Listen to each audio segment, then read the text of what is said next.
విలువైన సంపద ఫలాలను ఎప్పటికీ అందేలా జాగ్రత్తలు తీసుకున్నటువంటి రామోజీరావు గారు సిసలైన దార్శనికుడు. 1978లో మొదటిసారిగా నేను సబ్ ఎడిటర్గా ఈనాడులో ప్రవేశించాను. తర్వాత కొంతకాలానికి నేను లా యూనివర్సిటీలో సీటు రావడంతో నేను లా గ్రాడ్యుయేట్గా ఉన్నాను. అప్పటి నుంచి నాకు ఈనాడుతోటి అనేకమైనటువంటి అనుబంధాలు ఉన్నాయి. మరి అనేక సంవత్సరాల నిరంతర కృషి ద్వారా రామోజీరావు గారి సారథ్యంలో సంకల్పించినటువంటి తెలుగు భాష నుంచి తెలుగు భాషకు అర్థాలు చెప్పేటటువంటి మహానిఘంటువుని ఈరోజు మనం విడుదల చేయడం జరిగింది. ఈ సభను అలంకరించినటువంటి పెద్దల సమక్షంలో తెలుగు భాష గురించి కొన్ని ముఖ్యమైనటువంటి విషయాలను క్లుప్తంగా మీ అందరి ముందు చెప్పదలుచుకున్నాను. ఈ మహానిఘంటువు రూపకల్పన వెనుక ఎంతో మదనం జరిగింది. తెలుగు భాషను సుసంపన్నం చేసిన సమస్త రంగాల్లో తెలుగు భాష పరిపుష్టం కావాలని నమ్మిన వ్యక్తి రామోజీరావు గారు. ఈ మహానిఘంటువు నిర్మాణం జరిపి మన తెలుగు భాష విశ్వరూపాన్ని ప్రపంచానికి చూపించాలని ఆయన కొన్ని దశాబ్దాలుగా తప్పించారు. ఈ సందర్భంగా రామోజీరావు గారి కోరిక వారి కుటుంబ సభ్యుల ద్వారా నేను తెలుసుకున్నాను. అది మీ ముందు ఉంచుతున్నాను. నేను భారతదేశ ప్రధాన న్యాయమూర్తిగా ఉండగానే ఈ గొప్ప గ్రంథాన్ని ఢిల్లీ నగరంలో ఆవిష్కరింపజేసి తెలుగు జాతి ఖ్యాతిని గొప్పదనాన్ని దేశవ్యాప్తంగా ప్రపంచవ్యాప్తంగా తెలియజేయాలనుకున్నారు. కానీ దురదృష్టవశాత్తు పలు కారణాల వలన ఈ గ్రంథ ప్రచురణలో కొంత జాప్యం జరిగింది. అయినప్పటికీ ఈరోజు రామోజీరావు గారి ఆలోచనలకు అనుగుణంగా నిర్మితమైనటువంటి ఈ మహాగ్రంథ ఆవిష్కరణ జరగటం ఎంతో ఆనందాన్ని కలిగిస్తుంది. రామోజీరావు గారు అంటుండేవాడు తరచుగా, ఈ గ్రంథాల ప్రచురణతోనే పని అయిపోదని, తెలుగు భాష ప్రజల భాషగా నిరంతరం మార్పులతో అభివృద్ధి చెందుతూ ఉంటుందని, ఆ మార్పులను ఎప్పుడప్పుడు గమనిస్తూ ఈ నిఘంటువుతో ముద్రణలోనూ అంతర్జాలంలోనూ నవీకరించాలని, అందుకోసం ఒక శాశ్వతమైనటువంటి వ్యవస్థ అవసరమని అంటుండేవాడు. ఈ సందర్భంగా మాతృభాష గురించి కూడా మనం మాట్లాడుకోవాల్సినటువంటి అవసరం ఉంది. మాతృభాష కొంతమంది వ్యక్తుల యొక్క ఆకాంక్ష కాదు. భాష అనేది మన భావ వ్యక్తీకరణకు, మన గుర్తింపుకు, జాతి మనుగడకు సంబంధించినటువంటి విషయం.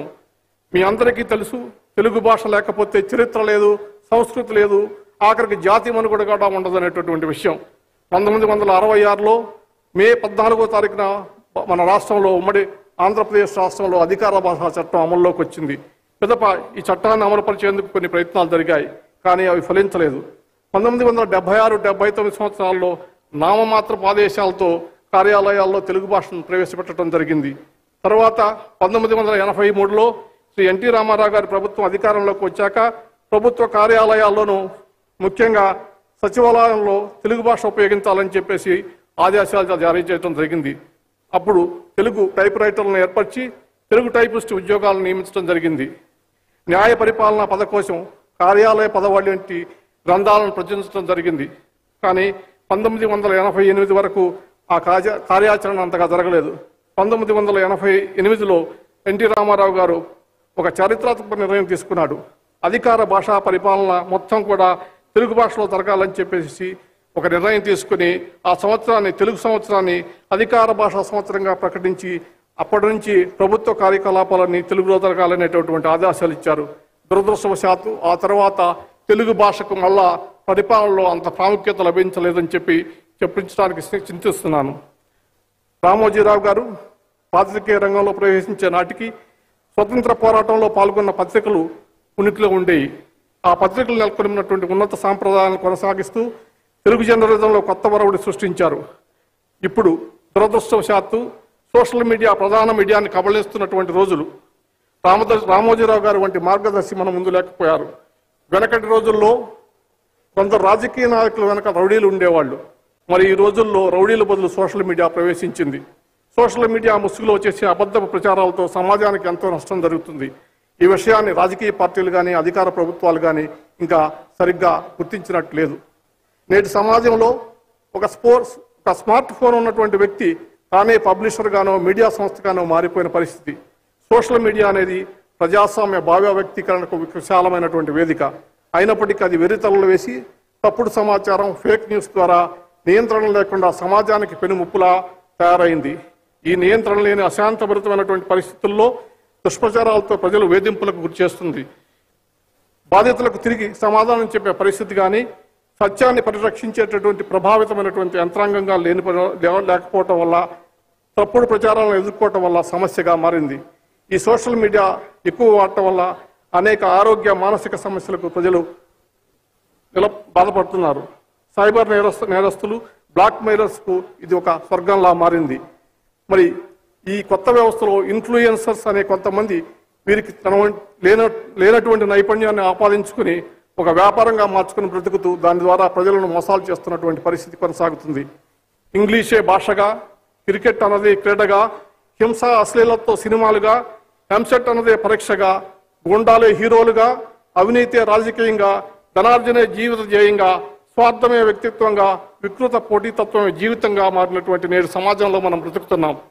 మన తరతరాలుగా లభించినటువంటి దయ, కరుణ, ప్రేమ, ఔదార్యం, స్నేహం, సంస్కారం, సహకారం, సేవాభావం, త్యాగం, నిరాడంబరత, నిస్వార్థం, నిజాయితీ వంటి మానవ విలువలని పనికిరాని పదాలుగా మనం కొట్టివేస్తున్నటువంటి పరిస్థితి.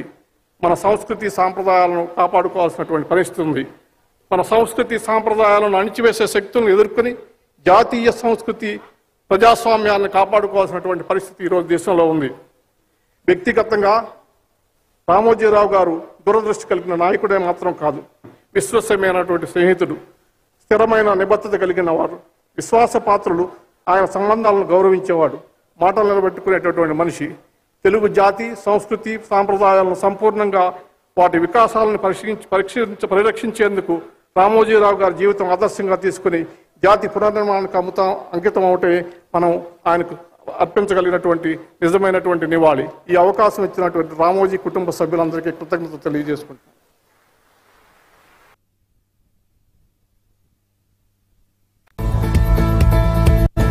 Thank you so much, sir, for that insightful address. We are truly honored. May I please have the honor of inviting to the podium Sri Venkaiah Naidu Garu, Honorable former Vice President of India, to please share a few words.